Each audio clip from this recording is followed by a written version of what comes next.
Vindolanda is a Roman town and fort next to or near to Hadrian's Wall. I haven't been here for 30 years. We're back here now.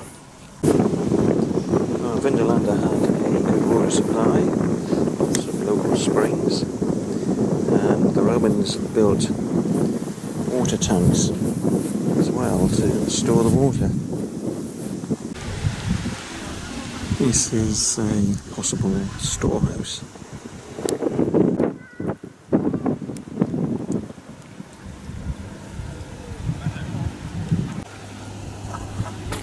This is the Southern fort from the 3rd century. This is a hypercoast.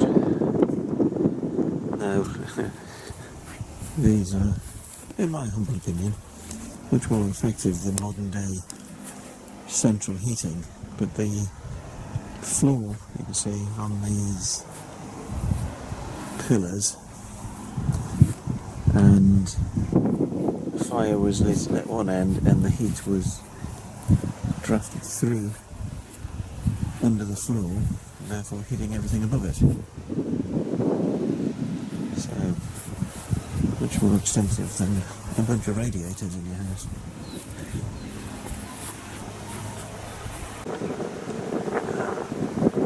Right, the gate to the fort is there, and just next to it, this is the house which is described in the guide as a family house. You've got a street here, and shop fronts along the front of it. It's either narrow the shop front, or you can fit in.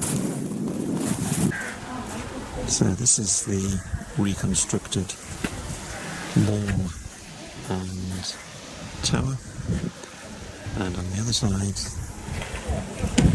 is a reconstructed wooden tower and wall, which would have predated the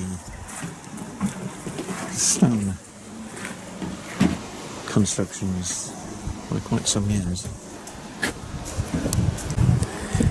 So when the Romans first arrived at Vindolanda, and as indeed anywhere else, they built first with wood, and when they wanted it to be more permanent, that's when they built in stone.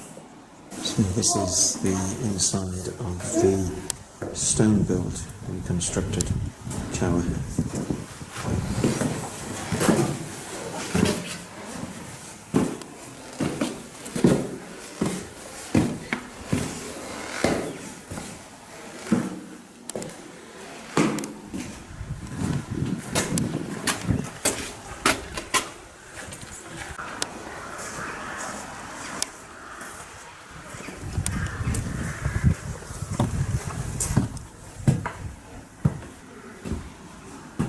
This is the inside of the reconstruction of the wooden tower.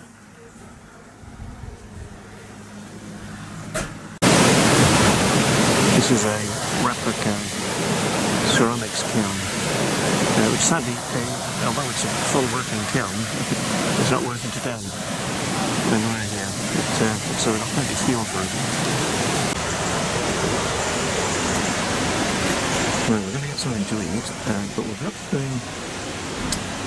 what they've got, and there's nothing Roman on here, so no stuffed dormice. This will be a sandwich instead. Right, so lunch consists of a not very Roman chicken and bacon mayo sandwich and a bag of crisps. We're in the museum now, and these are the shoes that were preserved and uncovered. It looks like a Roman shoe shop.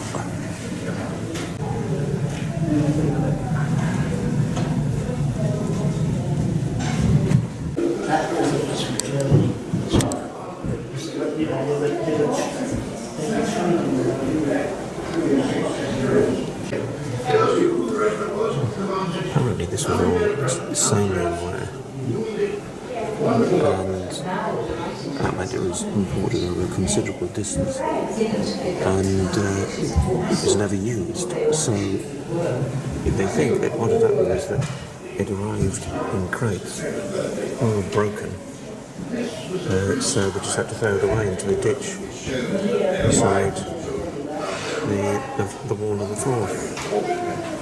This was really disappointed when they arrived. Vindolanda is most famous for its writing tablets, and they need to be kept in very dark conditions. Hence the reason why we don't have much lighting here at the moment. But these are original records written by Romans and 2,000 years on being rediscovered and throwing in a huge amount of new knowledge into the history of Rome's occupation of Britain. When I was researching my history PhD about 30 years ago now, I was researching documents that were typically 80 to 100 years old. It's put in the shade by what's here in those writing tablets. 2,000 years they go back, unlike the material I was using, which was, compared to them, was ultra modern.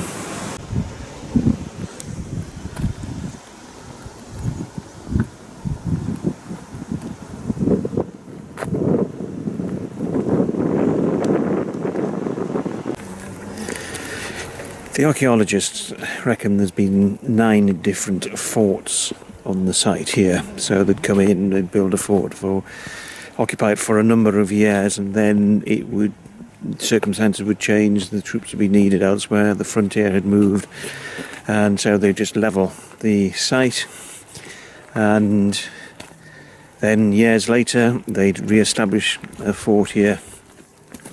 Because, again, changing circumstances, frontier in particular changing as well. So it's an awful lot of archaeological work to do here. But if you look around the site, a huge amount of the fort and the vicars of the village, the neighbouring settlement, have been excavated. But there's still loads more still to go. There's one thing you always see at Roman sites, the drains. And if you ask the question, what have the Romans ever done for us? Well, there's certainly grand masters in getting rid of sewage and having fantastic drainage systems. You can see why the Romans built here, because it's a plateau, but it's surrounded on 3 sides by quite deep ravines with quite fast running water in them. So they do what just about everybody does who builds fortifications, is they use the natural layout to their advantage and then just add to it. But yeah, you can see, sort of looking around here, we've got a valley over there, another one behind me, and one way over the other side of the site. So 3 of the 4 sides of it have very good natural protection. Of course, one of the amazing things about the Romans, not only did they give us drains, they gave us roads, and this is the road going through the vicars, but it's still intact, paved.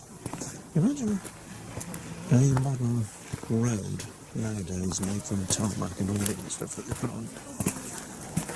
Imagine it still being there in 2,000 years' time. I doubt it. In the shop, I bought some books. So, first one is Roman cooking, Roman recipes. Now, I've done wartime recipes, I have done medieval ones, but I've never done anything before that.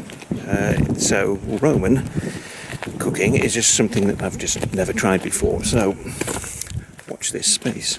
So David, if you could just take that top one, thank you very much. Now we're going to have a go at Roman medicine. I started doing a bit of research on medieval medicines recently, but why not go back a bit further in time? So watch this space for that one. Okay, David, I'll take that. And yet, back to food. So food in Britain. I'll definitely be doing some Roman cookery soon. There we go. Thank you very much, David. And the final book is about the Roman invasion in AD 43. Now up on Tyneside, where I'm doing some work on researching the Roman fort at Washing Well in Wickham in Gateshead, that area wouldn't have been occupied by the Romans for another 30 or 40 years after the first invasion. So it's interesting to get the background to it. So I've got lots of reading to do and an awful lot of cookery to do as well. Just driven back from Vindolanda, got back to our farm now, so just doing a quick check, do a head count on the sheep, and then should be able to get home after that. Well, the tax zones would have to be at the top of the field, so I'm going to come all the way up here to count them, but they are all here, in fact.